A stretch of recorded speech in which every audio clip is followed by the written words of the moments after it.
Hey guys and gals, Never here from Drakewing Gaming. It's 70 Mounts Twitter, the Gaming Drag. Today I'm coming back at you another Let's Play episode of Sileo, Ties Path. So yeah, let's go ahead and jump right back into it, shall we? Alarm chain, you are up, and let's go.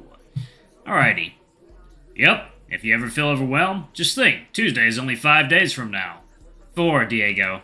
4, right, 4 days from now. Ha! Alright, thanks dudes, I'll do my best. You've got this, man. Whoa, okay, welcome to Ty's Bar. Welcome to Ty's Bar. Welcome to Ty's Bar. I've got this. Welcome to Ty's Bar. Welcome. Our attention was drawn to the bell on the door as it rung, indicating the arrival of a new customer. Russell turned towards the door, beaming his brightest and toothiest grin. Welcome to Ty's car. Can I... Ah, heck. Ty's car? I must say, it has quite a ring to it. Sorry, it's like my first day. I'm totally nervous. Oh, I recognize you from the heat this morning. You fought very well indeed and should be proud, my friend.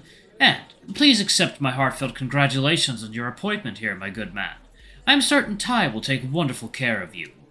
Ha! I wasn't, ready for someone so strong. That's on me, but thanks anyway, my dude. My dude? Such a delightful and endearing greeting. You may call me Spencer, should you so wish, although my dude will no doubt serve as a more than suitable alternative. Right, and a very good afternoon to you both as well, Hunter and Diego. Hello? I took a deep breath, clearing my throat and attracting the attention of the room. Both Russell and Diego seemed nervous and flustered. Russell had a valid excuse, but Diego quite clearly did not. In an attempt to deter any suspicion, I mustered up every last drop of courage that I had and offered our visitor a warm and confident greeting. Hey, Spencer, how's things? Things are quite well indeed, Hunter. Thank you for inquiring. And you? How do you fare? Things have been going wonderfully. Thanks, Spencer. Might we interest you in a drink? Spencer gave my suggestion serious consideration while remaining as calm and dignified as ever. If only the same could be said for Diego, whose jaw had practically hit the ground, having witnessed my unparalleled dramatic performance. And if his jaw hadn't already connected with the floor, Spencer's forthcoming reply would certainly seal the deal. Oh dear, you must forgive my manners. I cannot rightly refuse such an offer 2 days in a row, now can I? This is a business, after all, and warm greetings do little to pay the bills. Spencer's eyes drifted towards the rows of wooden shelves positioned to Diego's rear, each shelf lined with countless bottles of alcohol which increased in value alongside their verticality. Naturally, Spencer's gaze wasted no time on the lower shelves, instead skipping directly to the very top. He surveyed the range of options with intense focus and more than a hint of an unmistakable intrigue. Finally, his gaze and Diego's connected as he presented him a polite smile, alongside his carefully prepared question.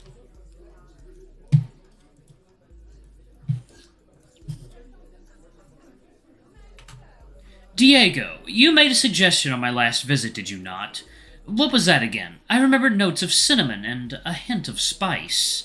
Oh, the imported Ortegan firewater, right? Bottles unopened. Would you like to do the honors? Spencer returned his focus to me, a warm yet inquisitive expression on his face as he presented yet another question, this time intended for none other than yours truly. What do you think, Hunter? I haven't had the privilege myself, but at that price, I'm sure Ty knew what he was getting himself into. You are quite right. There are few people whose tastes I trust quite as much as Ty's. And so, without further ado, might I request 2 glasses, the first of which should be neat, and the second, Hunter. How would you like yours, my friend? In surprise, I choked a little on my saliva, coughing for several long moments before gradually regaining my composure. It seemed as though my feigned confidence had fallen short after all, as Spencer caught me off guard with such an unexpected curveball. I don't think that I should be drinking on the job. Dude! I turned to Diego, whose expression betrayed his defiance. There was no telepathy required to understand what it was that Diego was trying to say. This is our chance. Take the damn drink. Of course, my number one priority was doing right by Ty, something that Spencer had clearly anticipated and very quickly sought to address. Fear not, my friend. I can offer my assurance that Ty's approval is all but guaranteed. In fact, I could even share a relevant anecdote that you may find amusing. That is, of course, if you do me the honor. Fear not, for I shall not take offense should your duties require you to come and go. I didn't know if Spencer's word could be trusted in terms of Ty's approval, but just like Diego, I understood that the situation was something of an unexpected blessing, something I would have been incredibly foolish to decline. though I was worried about the cost of such an extravagant beverage. Are you sure this is okay, Spencer? It's a lot of money, after all. Quite sure, my friend. Worry not about the expense. It'll be my treat. All right, I accept. On the rocks. Thanks. I am truly delighted by your acceptance. 2 Ortegan firewaters, 1 neat, 1 on the rocks. And I apologize most profusely for my dreadful manners this afternoon, as it now dawns on me that I have not asked your name. Oh, I'm Russell. Pleased to, meet you, I mean, Spencer. The honor is all mine, my dude. Of that I can assure you. The total is, Hunter? Help? I made my way over to the register where a very concerned Russell stood, pointing his finger with an expression of panic as he bore witness to the total cost on the invoice. I think I, broke it, dude. I looked at the price. Imported Ortegan Firewater. $1,195 per shot, a total of $2,390 for the 2 drinks. I knew the bottle was expensive, but even for top shelf, that seemed at least somewhat extreme. Thankfully, I had a trick up my sleeve. Having worked for the company that developed the very software a register was running, I knew just how I might be sure. Highlighting the item on the invoice and pressing F7 on the keyboard revealed inventory information. On this screen, I could see that Ty had imported a single bottle 3.5 months ago and had not sold a single glass until now. The total cost of the bottle, including import and customs expenses, was just shy of $9,000. With the bottle containing approximately 11 shots, this worked out at a notable yet not unreasonable profit, something that was necessary for top-shelf liquor in order to account for the potential losses via spillage or poorly measured shots. I believe that the price was 100% correct. It's $1,195 a shot. Is that okay, Spencer? Very much so, my friend. Holy cow. Russell sent the transaction to the terminal, anticipating that Spencer would pay via card. This was not an unreasonable expectation. After all, the majority of our transactions were electronic, and for such a large transaction, it seemed foolish to expect the customer to carry around such an overwhelming quantity of cash. Cue our collective surprise when Spencer reached into his jacket and retrieved a small stack of notes before placing them atop the counter with a band securing the bundle together. The band, something typically found on large unbroken quantities of banknotes, claimed to contain 2,100 notes to a value of $2,000. Reaching into his coat once more, Spencer revealed several more loose notes, which he used to make up the shortfall. The eventual quantity atop the bar amounting to a cool $2,500 in total. Please, split the extra between the 3 of you as thanks for the wonderful service. Wow, thanks, dude. That's totally generous of you. Russell cheerfully collected up the money and processed the transaction with his typically bright and toothy smile, while Diego and I were busy preparing our drinks. He placed several ice cubes in one of the glasses and finally broke the seal on the expensive bottle of imported liquor, matching each shot in a small measuring vial before pouring it into each of our glasses. I had never served any drink more than a few hundred in value at the bar. I recalled Ty having said something about measuring shots over a certain value. And why not? After all, it made perfect sense. With drinks that expensive, a tiny mistake could result in a major loss. Having finished, Diego passed the two glasses to Spencer, who accepted them both with a kindly nod.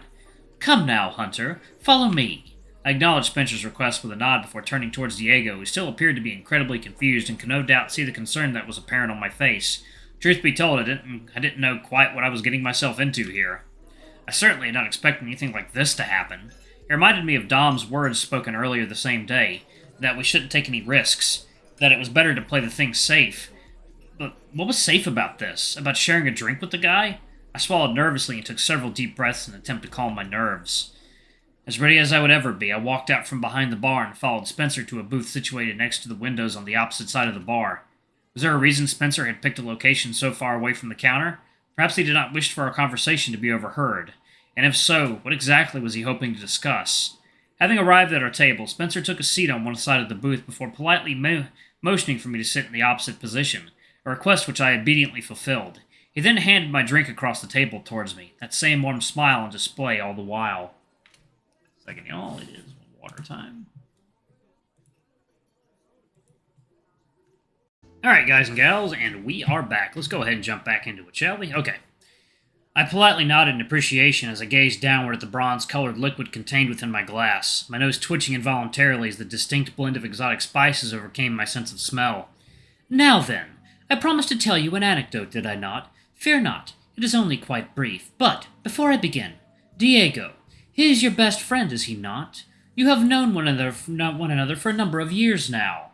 It was immediately evident that Spencer knew a great deal about my life, but why begin the conversation with that? Was it some kind of power move? Something to assert the rules for the conversation going forward?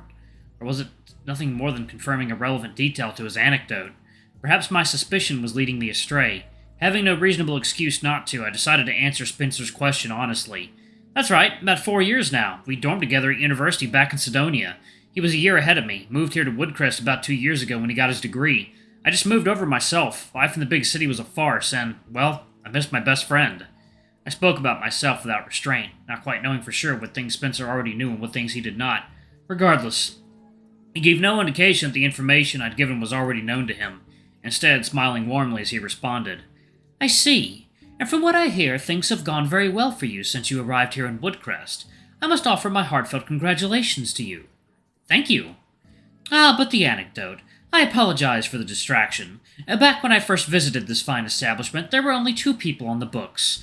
A former employee named Vanessa, who departed some time ago in search of grand adventure in the wider world, and of course the owner himself, Ty. At the time, the most sophisticated beverage available to order was an aged brandy, going for a mere $350 for the whole bottle. I had been meaning to visit this bar for quite some time, being something of a connoisseur of fine beverages. Alas, with such lackluster offerings, I found myself sorely disappointed. I offered Ty some suggestions, and not only was he incredibly receptive to them, but he insisted that I promise to return at a later date once he made the appropriate changes. I agreed, returning several weeks later to find several tastefully chosen high-end bottles on a newly fitted top shelf of the bar. There was also a new face behind the counter, your best friend Diego, and that night Ty insisted that he and I share a drink, much like you and I are doing now. He later told me that this was one of his key motivations in hiring Diego in the first place, to allow himself the opportunity to drink on the job. Ha! I'm sure he has a more elegant way of describing it, even if the facts remain unchanged, but I can't help but wonder why. Quite. But credit well deserved. He went out of his way to ensure the time I spent here was most memorable and enjoyable indeed, and had chosen some very fine beverages to boot. Perhaps the joke was on me all along.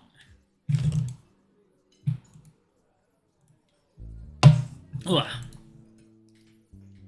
After all, I came back many a time and spent something of a fortune in this fine establishment. Truly a masterful businessman. You know, your outfit alone probably makes you a target. It's hard to look at the way you're dressed and think of anything other than how deep your pockets must be. Indeed, indeed. I am certain he came to the very same conclusion. But, of the myriad regrets that have accumulated throughout my life, the time and money I spent here is most certainly not among them. Spencer raised his glass to his beak and took a delicate sip of the contents, his face quickly lighting up with a cheerful satisfaction. My, as ever Ty has outdone himself. However, I fear that the ice present in yours will do little but water it down. May I suggest you make a start while the beverage is still undiluted? Oh! I collected a fork from the cutlery holder atop our table, and one by one I scooped out each of the ice cubes before placing them on a napkin, as not to create a mess all over the wooden table. Spencer delivered an approving smile as I raised the mildly chilled yet newly neat drink to my lips and took a sip. As the liquid made contact with my tongue and traveled down my throat, it set everything it touched ablaze, a searing inferno accentuated by the curious sweetness of the cinnamon. I began to cough, not unlike I had done behind the counter only minutes ago, but this time with a considerably better excuse. Once the raging wildfire settled to a slow and gentle burn, I allowed my tongue to loll lazily from my mouth as I took a series of labored and heavy breaths, trying to regulate the abnormal heat which had spread throughout my body. It is quite something, is it not? Tell me, have you ever visited Ortega? Nope, never.